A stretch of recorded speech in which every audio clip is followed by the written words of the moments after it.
నేను ఆ రోజు కూడా చెప్పిన సిసిఎస్ దగ్గర పొలిటీషియన్ అయిపోయింది, ఇంకా మీ ఫోర్త్ ఎస్టేట్ మీద ఉన్నది మీకు, మీరు ఎంత పాజిటివ్ ఉన్నా మళ్ళీ మీ మీదనే ఉంటుంది అని చెప్పి.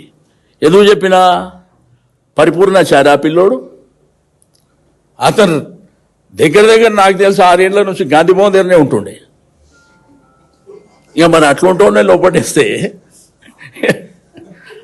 అట్లుంటూనేస్తే ఇక ఇప్పుడు వాళ్ళకు రోజు పాజిటివ్ రాసే వాళ్ళని వదిలిపెడతారు అనుకుంటుర్రా? వదిలేరు కదా. ఇప్పుడు ఆ కాంగ్రెస్ ప్రభుత్వం అధికారం రావడానికి పాపం ఆ పిల్లోడు కూడా రెగ్యులర్ న్యూస్ ఇచ్చుకుంటే ఎక్కడ పోయినా, పాదయాత్రలకు పోయినా ఎక్కడ పోయినా ఎంబడి ఉంటుండే. అతను లేడు, అయ్యప్ప శబరిమలై పోయిండు అనేది టికెట్లు అవన్నీ డీటెయిల్స్ ఉన్న తర్వాత కూడా అతను తీసుకుపోయి కూర్చోబెట్టారు. ఆడ ఎంక్వైరీ లేదు, ఏం లేదు. ఆ రోజంట హాలిడేనంట.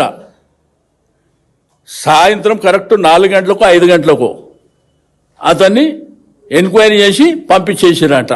ఆడ ఎంక్వైరీ చేయడానికి ఎవడు లేనేలేడు. ఎంక్వైరీ చేసి ఎట్లా పంపించారో తెలియదు. వాళ్ళు ఏంటంటే కొంతమంది మంత్రులు మాట్లాడుకుర్రు, అరే మన ఎంబడి 6 ఏళ్ల నుంచి గాంధీ భవన్లోనే ఉన్నాడు కదా, పాపం అతన్ని వదిలిపెట్టండి అని చెప్పినట్టుండ్రు, పంపించారు. కాబట్టి మన దగ్గర ఉన్న వాళ్ళకు ఫేవర్గా ఉన్న పత్రికా యాజమాన్యానికి, టీవీ ఛానల్ యజమాన్యాన్ని కూడా రిక్వెస్ట్ చేస్తున్నా, గారు 6 ఏళ్ల నుంచి ఆడ పడి పాపం వాళ్ళ ప్రభుత్వం రావడానికి కృషి చేసిన ఆయననే వదలలేదంటే మరి రేపు మిమ్మల్ని వదులుతారని మీరు ఎట్లా అనుకుంటారో నాకైతే తెలియదు. మీరు కూడా కొంత జాగ్రత్తగా ఉండండి.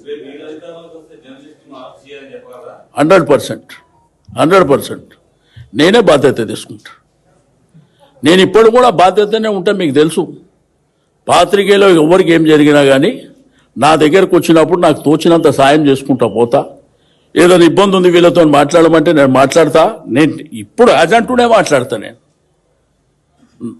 కాబట్టి అప్పుడు మా ప్రభుత్వం వచ్చినప్పుడు కూడా తప్పకుండా బాధ్యతగా మీ పక్షాన్ని నేను నిలబడతా. కానీ ఇది మాత్రం ప్రమాదమైనటువంటిది. అది పరిపూర్ణాచారినే వదలనోడు మిమ్మల్ని వదులుతాడన్న గ్యారెంటీ